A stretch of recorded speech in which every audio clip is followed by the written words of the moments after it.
সুপ্রিয় কোমলমতি শিক্ষার্থীবৃন্দ, কেমন আছো তোমরা?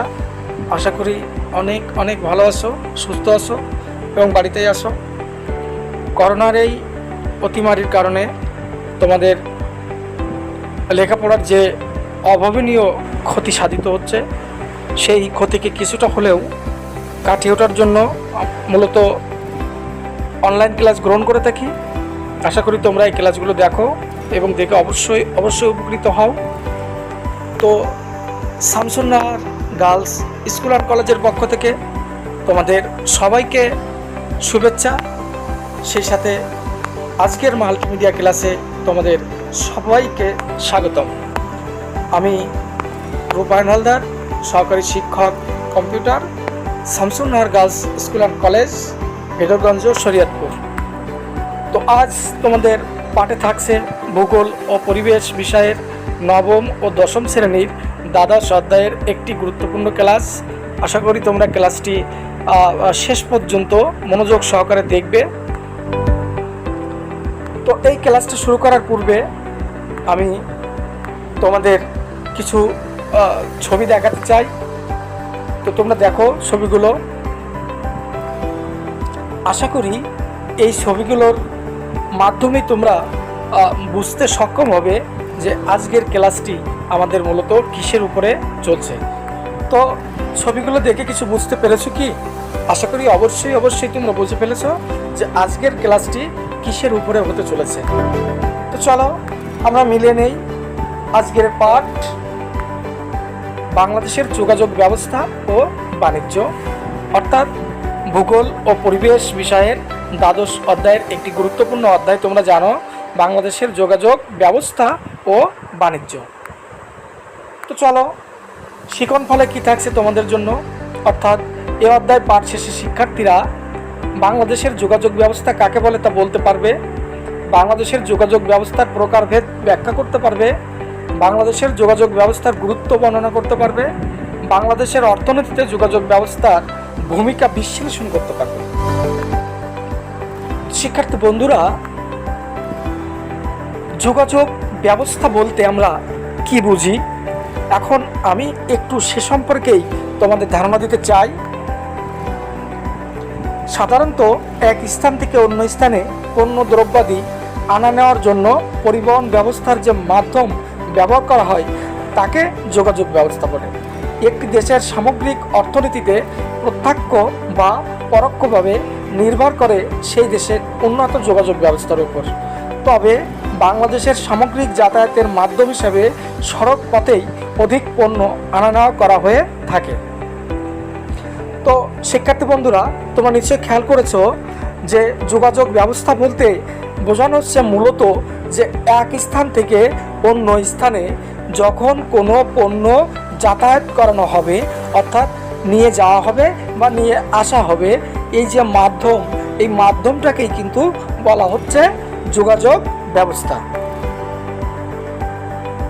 তো বাংলাদেশের যাতায়াত ব্যবস্থার প্রকারভেদ, অর্থাৎ বাংলাদেশের যোগাযোগ করার জন্য যে যাতায়াত ব্যবস্থা আছে, এই যাতায়াত ব্যবস্থার প্রকারভেদটা আমরা একটু আলোচনা করব। তোমরা খেয়াল করলে নিশ্চয়ই বুঝতে পারবে যে বাংলাদেশের যাতায়াত ব্যবস্থা মূলত তিন প্রকারের: এক স্থলপথ, দুই পানিপথ এবং তিন আকাশপথ। অর্থাৎ এই তিন পথ দিয়েই কিন্তু সমগ্র বাংলাদেশের তোমার বাণিজ্যিকভাবে হোক বা অভ্যন্তরীণভাবে হোক, যেভাবেই হোক না কেন, এই যাতায়াত কিন্তু করা হয়ে থাকে। তো এবার আমরা একটু জানার চেষ্টা করি যে স্থলপথ কত প্রকারের। তো স্থলপথ দুই প্রকারের, একটি হচ্ছে সড়ক পথ, একটি হচ্ছে রেলপথ। স্থলপথ বলতে বোঝানো হয়েছে যে সমতল যে মাটির উপরে দিয়ে যে সকল যানবাহন বা যে সকল যোগাযোগ ব্যবস্থা তাদের কার্য সম্পাদন করতে পারে তাকেই মূলত বোঝানো হয়েছে। তো এভাবে আমরা জানি যেমন বাস, ট্রাক বা অন্যান্য যাবতীয় যেগুলো রয়েছে, যেগুলো আমরা সড়ক পথ দিয়ে যাতায়াত করে, এবং অন্যান্য একটি বিশেষ পথ রয়েছে, তার নাম হচ্ছে তোমরা সকলেই জানো রেলপথ। অর্থাৎ রেলপথের মাধ্যম দিয়েও কিন্তু আমাদের এই যাতায়াত ব্যবস্থা তথা এই যোগাযোগ ব্যবস্থা কিন্তু ত্বরান্বিত হয়। তো পানিপথকে আবার আমরা দুই ভাগে বিভক্ত করতে পারি, একটা হচ্ছে নদীপথ, একটা সমুদ্রপথ। এই দুইটা পথই কিন্তু পানিপথ, খেয়াল রাখতে হবে তোমাদের। তো নদীপথ অর্থাৎ সামগ্রিকভাবে একটা দেশের অভ্যন্তরীণ নদীপথের মাধ্যম দিয়ে যে সকল যোগাযোগ ব্যবস্থা তোমার সম্প্রসারিত হয় বা যে সমস্ত যোগাযোগ ব্যবস্থা তোমার গড়ে ওঠে তাকে নদীপথ বলা হয়। এবং আন্তর্জাতিকভাবে বিশ্বের সাথে অর্থাৎ বিশ্বের কাছে কোনো পণ্য পৌঁছে দেওয়া বা কোনো পণ্য আনয়নের জন্য যে পথটা আমরা নির্বাচন করে থাকি তার নাম হচ্ছে সমুদ্রপথ। তো সড়ক পথকে আমরা আবার তিনটি উপশ্রেণীতে বিভক্ত করতে পারি। একটা হচ্ছে জাতীয় মহাসড়ক, একটা আঞ্চলিক মহাসড়ক এবং আরেকটাকে আমরা বলে থাকি কাঁচা পথ। রেলপথকেও আবার ঠিক একইভাবে আমরা তিনটা উপশ্রেণীতে বিভক্ত করতে পারি। একটির নাম হচ্ছে মিটার গেজ, একটি ব্রড গেজ এবং আরেকটির নাম হচ্ছে ডুয়েল গেজ। ঠিক একইভাবে আমরা আকাশপথকেও কিন্তু দুইটা ভাগে বিভক্ত করতে পারি। একটা অভ্যন্তরীণ আকাশপথ অর্থাৎ দেশের অভ্যন্তরে যে সকল যোগাযোগ ত্বরান্বিত করে সেগুলোকে বলা হয় অভ্যন্তরীণ পথ, এবং বহির্বিশ্বের সাথে যোগাযোগ স্থাপন করার জন্য যে সকল মাধ্যম ব্যবহার করা হয় বা যাতায়াত করা হয় তাকে বলা হয় আন্তর্জাতিক পথ। তো শিক্ষার্থীরা, আমি এখন তোমাদেরকে কি শেখালাম তার উপরে নির্ভর করে তোমাদের একটি একক কাজ দিয়েছি। আশা করি তোমরা একক কাজটি সুন্দরভাবে সম্পূর্ণ করতে পারবে। তো দেখো কি থাকছে একক কাজে, বাংলাদেশের যাতায়াত ব্যবস্থাকে মোটামুটিভাবে কয় শ্রেণীতে বিভক্ত করা যায়। তো আশা করি তোমরা এই ক্লাসটা যারা মনোযোগ দিয়ে দেখেছো অবশ্যই তোমরা উত্তর এতক্ষণে বলতে পেরেছো। তো ধন্যবাদ যারা বলতে পেরেছো তাদেরকে।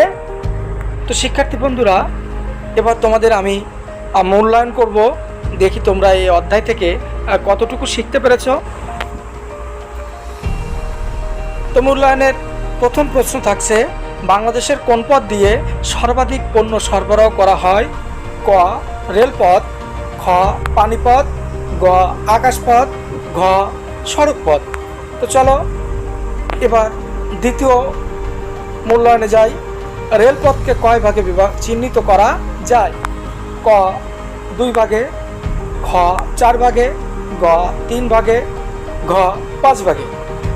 তো তোমরা যারা এতক্ষণে আমার ক্লাসগুলো দেখেছো নিশ্চয়ই উত্তরটি করতে পেরেছো, এবং যারা তোমরা এখনও সঠিক উত্তরটি মনে করতে পারছো না তাদের জন্য আমি বলে দিতেছি যে 1 নম্বর প্রশ্নের সঠিক উত্তর হচ্ছে সড়কপথ, এবং 2 নম্বর প্রশ্নের সঠিক উত্তর হচ্ছে 3। তো এবার আমি তোমাদেরকে একটি বাড়ির কাজ দিব। তো বাড়ির কাজটা দেওয়ার আগে তোমাদেরকে আমি 2টা দলে বিভক্ত করব। একটা দলের নাম দিব আমি ক এবং আরেকটা দলের নাম দিব আমি খ। তো চলো, ক দলের জন্য কি থাকছে, দেশের অর্থনীতিতে সড়ক পথের গুরুত্ব বিশ্লেষণ করো, এবং খ দলের জন্য থাকছে দেশের অর্থনীতিতে পানিপথের গুরুত্ব বিশ্লেষণ করো। তো আশা করি তোমরা অবশ্যই এই ক্লাসটি দেখে থাকলে এবং মনোযোগ সহকারে যদি দেখে থাকো তাহলে তোমরা অবশ্যই এই 2টা প্রশ্নের উত্তর এতক্ষণে দিতে পারবে। তো এই ছিল মূলত আজকের ক্লাস।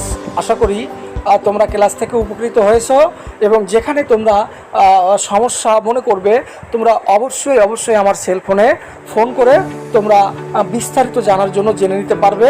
তো আবারও তোমাদেরকে বলবো, তোমরা এই করোনার অতিমারির মধ্যে তোমরা অবশ্যই ঘরের বাইরে বের হবে না যতদিন পর্যন্ত না আমাদের এই দেশের অবস্থা স্বাভাবিকভাবে না হচ্ছে, অর্থাৎ স্বাভাবিকভাবে যখন আমরা স্কুলকে খুলতে না পারছি ততক্ষণ পর্যন্ত তোমরা বাসাতেই থাকবে, এবং বাসাতেই থেকে তোমরা অবশ্যই তোমাদের বইগুলো সবগুলো বই তোমরা যথাযথভাবে পাঠ করার চেষ্টা করবে, এবং প্রত্যেকটা শ্রেণী শিক্ষকের কাছে তোমরা মোবাইলের মাধ্যম দিয়ে কোথায় তোমাদের সমস্যা হচ্ছে, কি প্রকারের সমস্যা হচ্ছে তোমরা জেনে নেবে, এবং অবশ্যই আশা করি আমাদের শিক্ষকরা তোমাদের সে বিষয়ে সলভ করার চেষ্টা করবে। তো সবাইকে অসংখ্য ধন্যবাদ। আবারও বলি, তোমরা বাড়িতে থাকো এবং অবশ্যই সুস্থ